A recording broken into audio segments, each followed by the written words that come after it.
Dumaan sa mga matitinding pagsubok ang award-winning gymnast at two-time Olympic gold medalist na si Carlos Yulo. Kasama na umano sa kanyang mahirap na pinagdaanan ay ang matinding depresyon nang magsimula siyang mag-training sa Japan noong 2016 habang siya ay 16 years old pa lamang. Malayo sa pamilya, malayo sa lahat, walang kakilala, ibang kultura pati na ang lingwahe.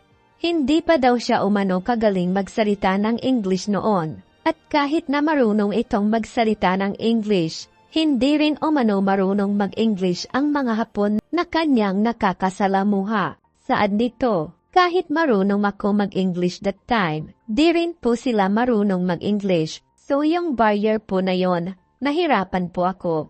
Nahirapan din daw siyang mag-adjust sa training kasama ang kanyang coach na si Munehiro Kugimiya dahil magkaiba raw ang training sa Japan at training sa Pilipinas. Paglalahad niya.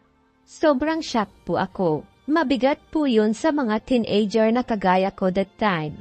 And syempre, mahirap din po yung training. Iba po yung training sa Pilipinas and iba po yung naging training ko sa Japan. Dahil dito ay naisip niya umanong mawala na sa mundo.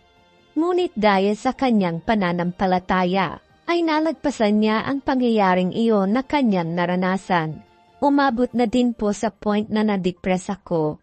And gusto ko nang mawala sa mundo talaga. Nagdasal po talaga ako that day. Hindi po kasi ako makatulog at naiisip na mawala na talaga. Aminado ito na kaakibat pa rin ang paghihirap sa kanyang pag-iinsayo.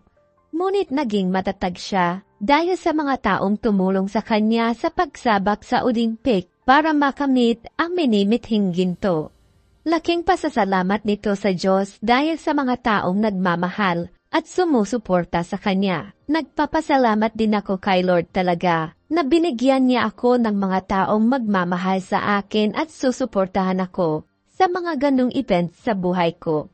Si Carlos Yulo ay nanalo ng 2 gintong medalya sa World Artistic Gymnastic Championship sa katatapos lamang na Olympic 2024.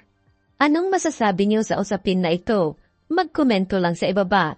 At huwag kalimutang mag-subscribe para sa susunod pa nating mga bagong upload.